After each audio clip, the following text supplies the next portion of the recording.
Hello guys, sasakay kami ngayon sa may ferry going to Hong Kong.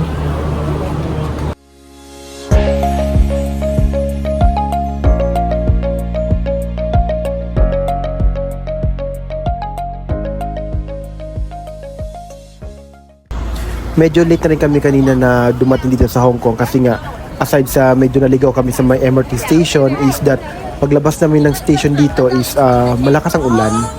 So, hindi kami agad nakapunta sa hotel na sistayan namin. Pinatila muna namin ang ulan. Ito yung mga pagod kong mga kliyente sa tour. Na ilang beses naligaw. Ano man, sir? Okay lang. Culture experience.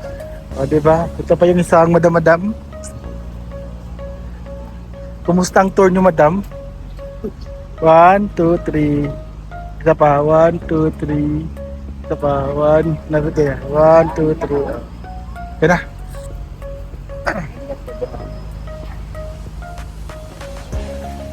One, two, three.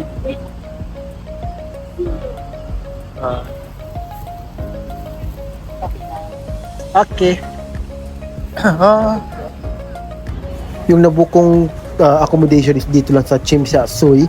Kaya walking distance lang siya sa train station, sa Victoria Harbor, at saka dito sa may museum. So kaya madali namin nilakad to siya ng parents ko.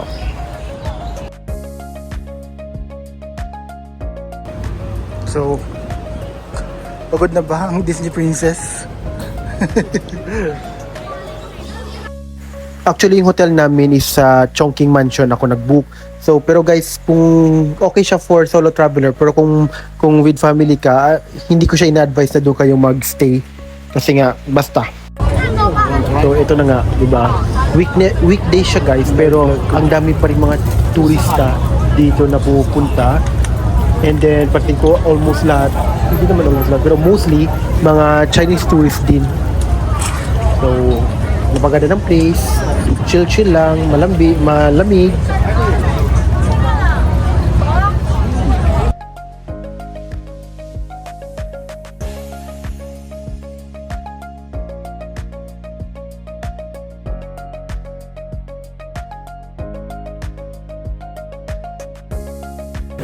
Picture? 1, 2, 3.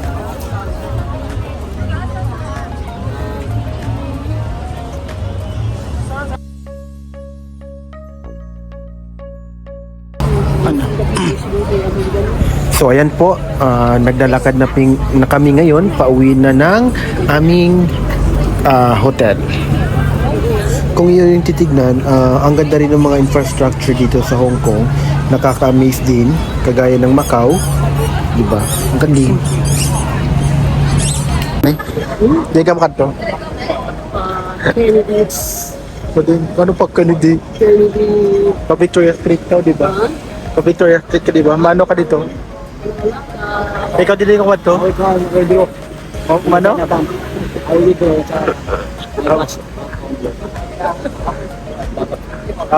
Widow ka? Yes. 1.M.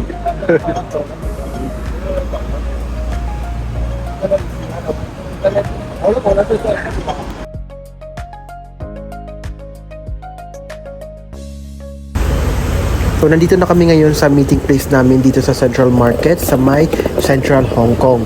So medyo napaagal lang kami nandito dito, mga 1 hour kasi nga in-anticipate namin na baka maligaw na naman kami. So yung Central Hong Kong pala is nasa kabilang isla lang ng mainland, parang mainland ng Hong Kong. And para itong considered as the financial capital ng Hong Kong kasi most mga banks is nandito, mga head office ng mga bangko is nandito. And ayun, so we're waiting for our tour guide. And nabook ko lang ito via Klook. So pag mag-tour kayo, malaking tulong rin yung mga programs or mga promos na meron sa Klook. So nandito na pala si Olive Oil, I mean yung tour guide namin. So may mali na naman ako, akala ko bus tour to, walk tour pala yung nabook kong program sa Klook. Kasi pa nalimit mo? Kasi pa na mo?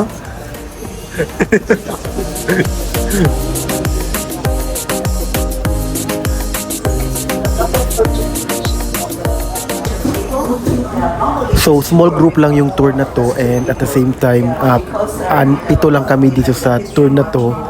Pero yun din, hindi ako na-inform na couple tour pala to siya kasi mother ko, parents ko, tapos yung dalawang Pinoy at Pinay din na mag-asawa, tsaka yung dalawang Russian na magjowa. So, ang inyo pong lingkod ay Nganga. Ito yung maganda sa pag nagbuka ng tour kasi aside sa mga nakikita mo sa mga visuals is that may natutunan ka habang nasa biyahe kasi nga ini-explain ng tour guide mo yung mga ano yung history nito, ano ba ang lugar na to.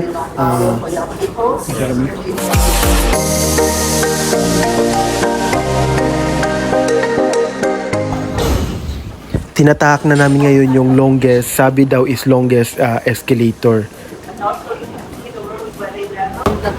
Ha? May video ta ko. Ikaw man ng documentation ko ng kon. Hindi kasi parang flat yung Hong Kong. Marami kasi dito yung mga paakyat na area.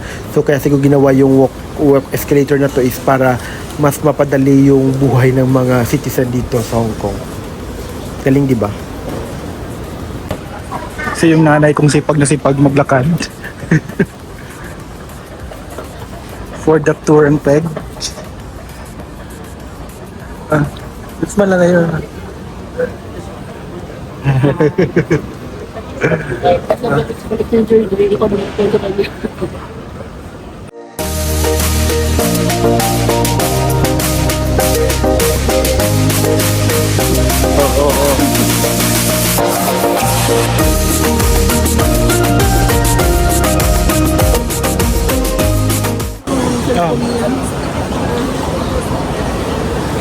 Okay na.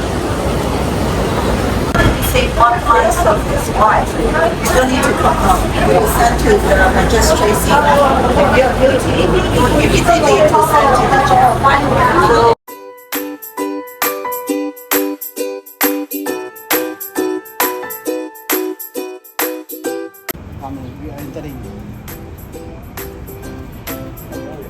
So nandito na ngayon kami sa My Victoria Prison. So isa to sa mga oldest na prison dati daw. So ngayon, preserve na lang to siya para maging tourist spot. So hindi na to siya function operational as a prison place, pero ito nakita nyo na nga, di ba? Marami ng mga restaurants sa tabi-tabi and nire-renovate na lang to siya for para gawing museum at saka para maging tourist spot na talaga.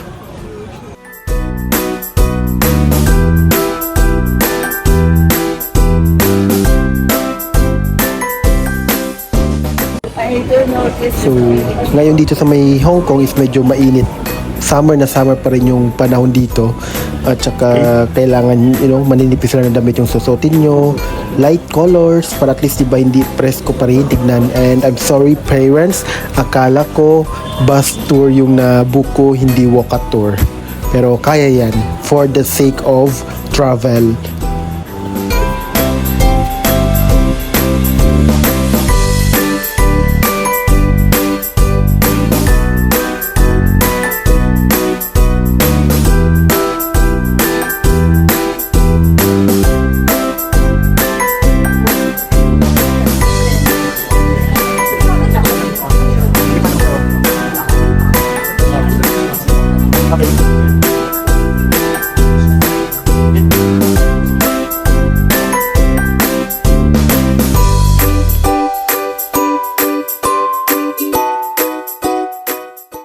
So nandito kami ngayon sa may mga actual talaga na mga selda nung early years pa ng Hong Kong, di ba? So ganito lang kalit yung selda nila, no? Ha? Bata ka dan eh.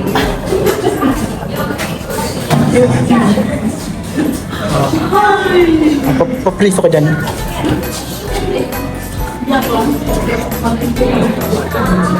Sige na. Mag-delete ka sa plus 1. Okay.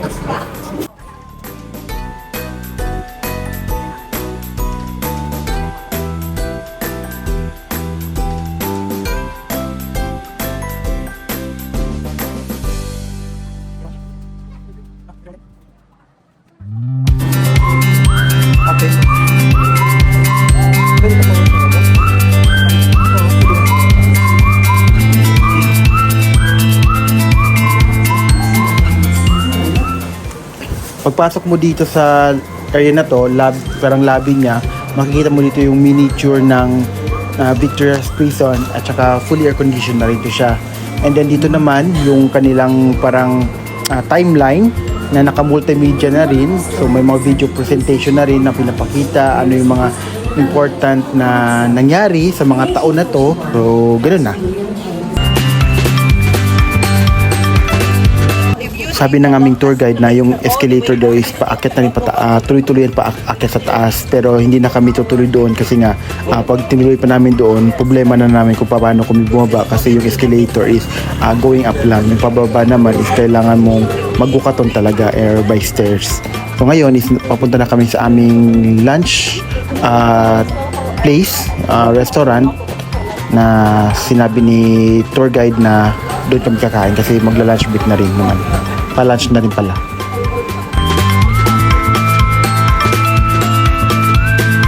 So dito, in-explain na rin ni tour guide sa amin yung mga floors ng mga hotel na ginagawa, and sinabi niya rin sa amin dito na since nga paniniwala ng mga Chinese is malas yung number 13, so most mga floors is walang 13, tsaka parang walang 4 ba yun or 3 something. So ayun, so dahil sa feng shui. So means south. Kung ako practice ko, Budbungo yun. Hindi ko na pa. next time magsaka ka sa Budbungaw. Bud kasi nila. Diba? Yung nanay mo ayaw sumakit ng Budbungaw kasi social kasi Hong Kong akatin niya.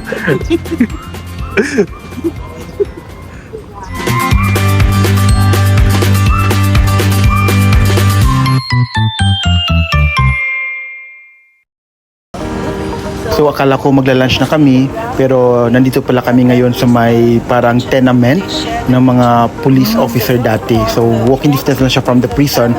Ito naman yung place na parang subsidized ng government para sa mga police officer na or prison officer na gustong magkaroon ng sariling bahay, parang ganun. Hindi ko lang clear kung nirentan or subsidized talaga to siya na mas murang pabahay para sa mga government employee or specifically sa mga police officer ng Hong Kong. Hindi na siya ngayon functional as a residential place ng mga police officer. So nakikita nyo rin naman na ginawa na to siyang commercial place, renting place ng mga restaurants, and at the same time a portion of it is parang sabi is ginawa na rin tourist spot ng Hong Kong. Papunta na kami ngayon sa second floor ng building na to, at sabi ng tour guide namin is ipapakita niya sa amin yung mga actual na size na or room kung saan nakatira yung mga bulol tuloy. Nakatira yung mga police officer dati. So, punta na natin.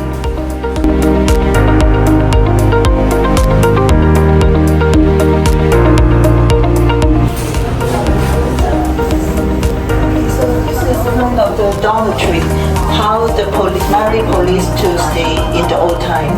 Now we also have this kind of the government subsidized house. Okay, because Hong Kong, housing is always a very, very costly thing. So a lot of people cannot afford the rental or to find a house, then they can apply this kind of government subsidies. But of course the condition is not good. Only 30 square meter for one couple until the biggest ones were 50 square meter.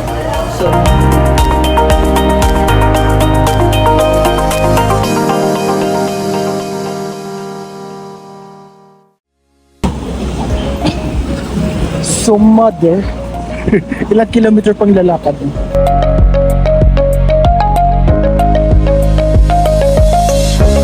For the Philippines, sa habol sa senior citizen walking edition contest sa Olympics. Representing the Philippines. Representing the Philippines for the walkathon edition of Olympics. The Philippines is not want to walk, Even though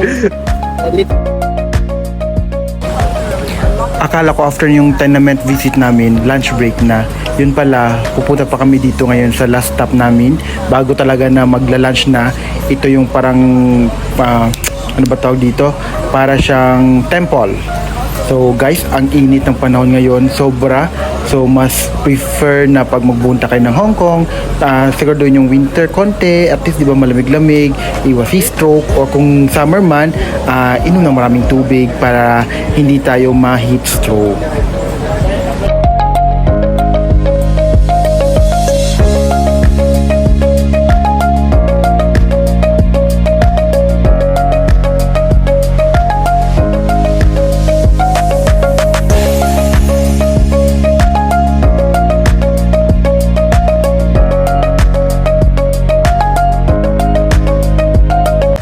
Sure na talaga na papunta na kami ngayon sa may restaurant kung saan kami kakain, and dito duman kami ngayon sa parang eskinita. Sabi ng tour guide namin na dito maraming mga usually maraming mga souvenir shops and mga shops na para sa mga herbal medicines, and yun lang, hindi ko lang alam kung bakit right now close siya, baka siguro lunch break kaya close, pero yun nga, ang init guys, kaya pero push lang to for the sake of food.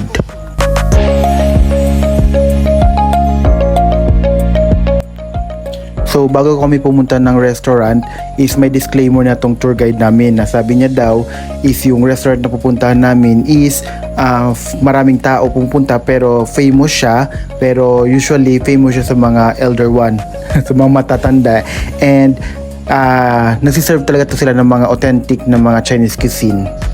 So may disclaimer na si auntie. Again, hindi na naman ako na brief na kailangan couple pag tumawid with holding hands, sana all. So legit nga na masarap yung food na siniserve dito, authentic Chinese cuisine. May dim sum, may siomai, siopaw, brown sugar, parang pudding na brown sugar, and yung pansit nila the best.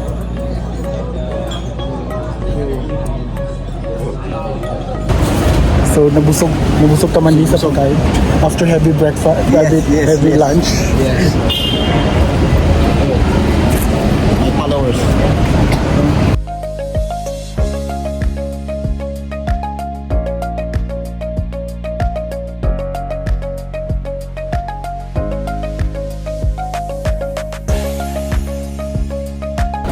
Na-experience na rin namin sumakay dito sa may tram. Para ito siyang train na para may fix lang na railway system sa gitna ng national road ng Hong Kong. So search nyo na lang sa Google kung ano ibig sabihin ng tram. So ito yung isa sa mga early na mode of transportation dito sa Hong Kong. And hindi ko to napansin sa may kabilang Hong Kong side, pero dito sa central Hong Kong is visible siya, parang common siya dito. I don't know kung sa kabila is meron din. Galing, ganda. Since parang British colonized dati yung Hong Kong, kung mapapansin nyo, yung tramways, yung mga bus dito is almost magkapareho siya sa buses sa London, 'di ba? Meron din ganito sa mga London, sa mga European countries.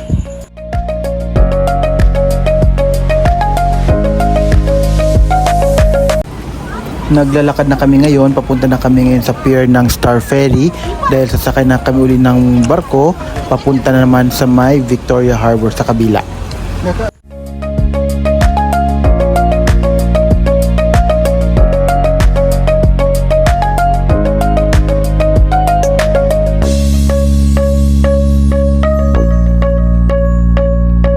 Ito na rin pala yung parang end ng tour namin dito sa Central Hong Kong.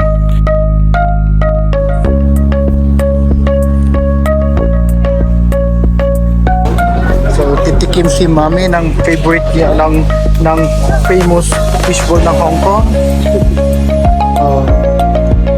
Init? Sakit food. Ito po.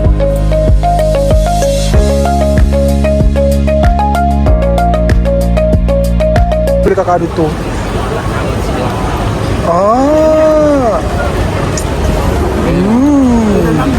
Ha? Ano masasabi mo? Ano comment mo? Ay, bang suwing. Bonin. Ito yung fishbowl talaga. So yung a day bago kami umalis ng Hong Kong or yung last day namin dito sa Hong Kong is hindi na talaga ako gumawa ng itinerary pa. Ito na lang siya, parang chill-chill na lang. Pumunta kami dito sa may Kowloon Park. Sightseeing, walking. Then later babalik kami sa may Victoria Harbour para sa Symphony of Lights.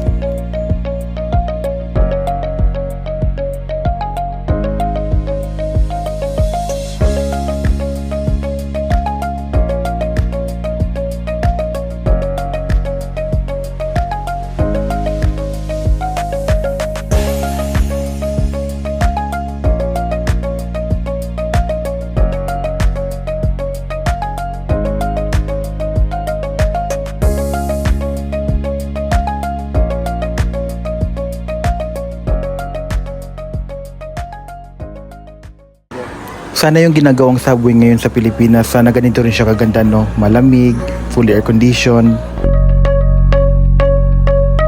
Diba?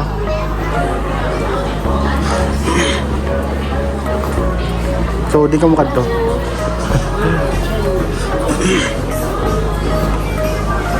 Pinagsama nila yung parang subway, tapos mall. Diba? Ang ganda.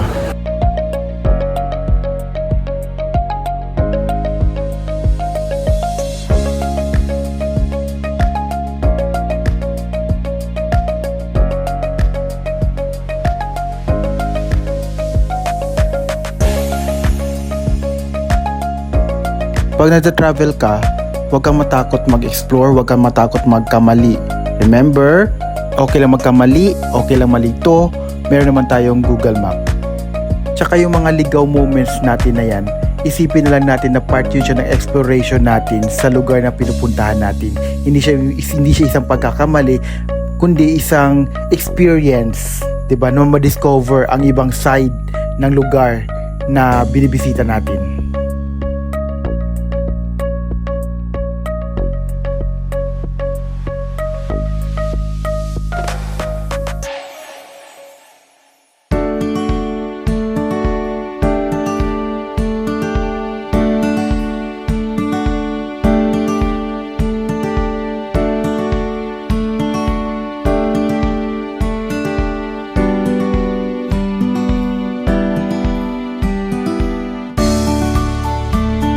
Uwi ka hindi? Uwi na ka? Uy, sa Ikaw may uwi na kami? Makakaroon mga inasal? Makakaroon pansit, inasal? Isda?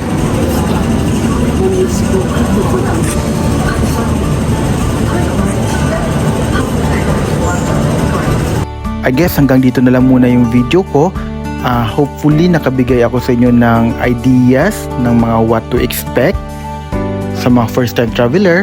Huwag natin katakutan yung immigration as long as honest lang tayo sa isasagot natin at totoo namang travel lang talaga ang purpose ng pag-alis natin ng bansa. Mas okay if nakaplan na rin yung mga itinerary nyo at nakabook na rin kayo ng mga activities na gagawin nyo sa isang lugar.